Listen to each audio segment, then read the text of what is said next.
હવે MBBS અને BDS છે એના સેકન્ડ રાઉન્ડની તમામ પ્રક્રિયા પૂર્ણ થઈ ગઈ છે. એમાં રિપોર્ટિંગ તમારો જે સમય હતો એ પણ પૂર્ણ થઈ ગયો છે. તો આજે વેબસાઇટમાં શું જાહેર કરવામાં આવ્યું છે કે હવે તમારે બીજા રાઉન્ડ પછી MBBS અને BDSમાં કેટલી સીટો ખાલી છે એ, અને બીજી વસ્તુ એ આવી છે કે સિક્યુરિટી ડિપોઝિટ જેમની ફોરફિટ થઈ છે એનું આખું લિસ્ટ આવી ગયું છે. તો એની આપણે સંપૂર્ણ સમજૂતી મેળવીએ. પહેલાં તમારે લોકોએ ગૂગલ ક્રોમમાં આવી જવાનું છે. ગૂગલ ક્રોમમાં તમારે લોકોએ admission committee for professional courses એની વેબસાઇટમાં જઈને મેડિકલ અને ડેન્ટલ પર તમારે લોકોએ ક્લિક કરવાનું છે. હવે એટલું ક્લિક કરશો એટલે તમારી સામે બે ઓપ્શન અવેલેબલ થશે. પહેલો ઓપ્શન તમારે હશે round 2 non reported candidate list, કે રાઉન્ડ 2માં બીજા રાઉન્ડ પછી પણ એ લોકોને એડમિશન મળ્યું હતું પણ એ લોકોએ કન્ફર્મ કરાવેલ નથી, એનું લિસ્ટ આપવામાં આવ્યું છે. અને એના પછી બીજું આપવામાં આવ્યું છે list of candidate whose refundable security deposit is forfeit due to non reporting or cancellation, કે એવા વ્યક્તિઓનું લિસ્ટ આપવામાં આવ્યું છે કે જેમની સિક્યુરિટી ડિપોઝિટ છે એ જપ્ત કરવામાં આવી છે. એનો મતલબ એમ કે તમે લોકોએ છે 11,000 રૂપિયા ભર્યા હતા, એમાંથી 1,000 રૂપિયા તમારા નોન રિફંડેબલ હતા અને 10,000 રૂપિયા રિફંડેબલ હતા ને, તો એ લોકોના 10,000 રૂપિયા ચાલ્યા ગયા છે. ક્લિયર થઈ ગયું. પહેલાં આપણે નોન રિપોર્ટેડ લિસ્ટ ઉપર આપણે ક્લિક કરીએ. હવે એની ઉપર ક્લિક કરશો એટલે તમારી સામે જે PDF છે એ તમારી સામે ડાઉનલોડ થશે.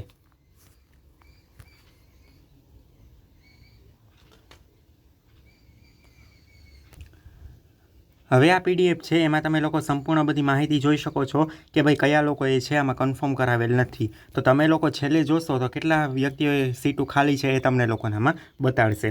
તો ટોટલ MBBS અને BDSની થઈને અત્યારે 596 જેટલી સીટો છે એ કેવી રહી છે તો કે ભાઈ વેકન્ટ રહી છે. એનો મતલબ એમ કે એ સીટો છે એ તમારે લોકોએ ખાલી રહી છે.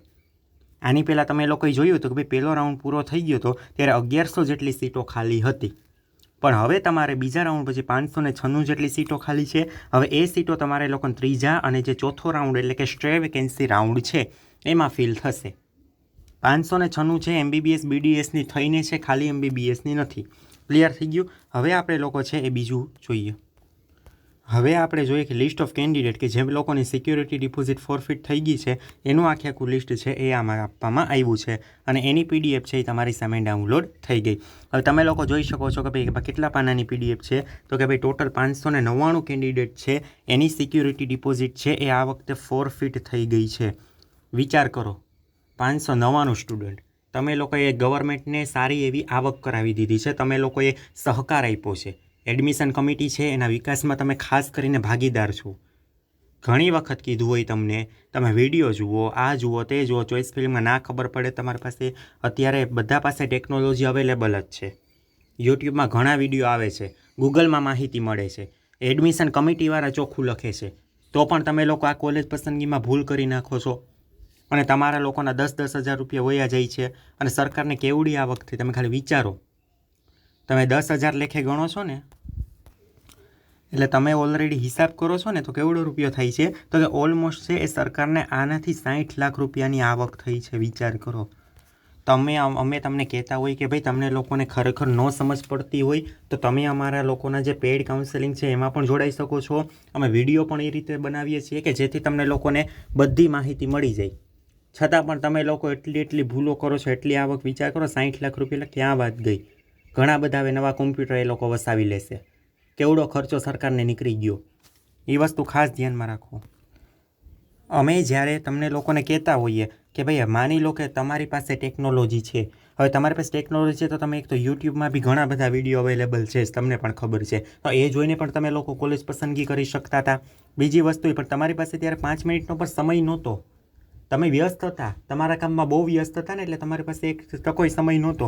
5 મિનિટનો વિડીયો જોવાનો સમય નહોતો, 10 મિનિટનો વિડીયો જોવાનો સમય નહોતો, 15 મિનિટનો વિડીયો જોવાનો સમય નહોતો.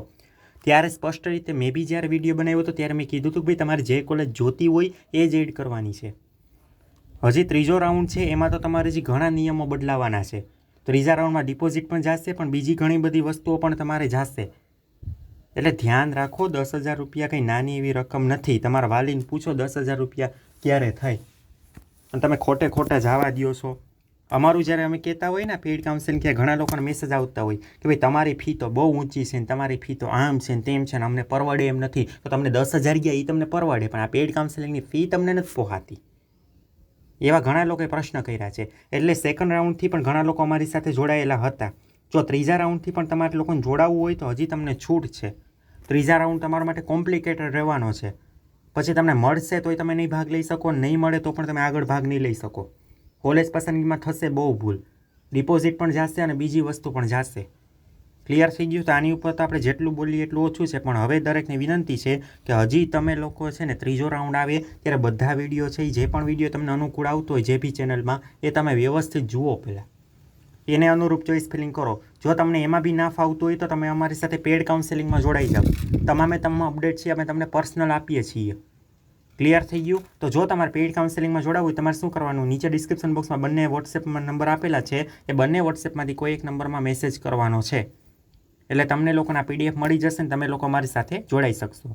અને આવી જ માહિતી માટે ચેનલ લાઇક, શેર અને સબસ્ક્રાઈબ કરવાનું ના ભૂલો.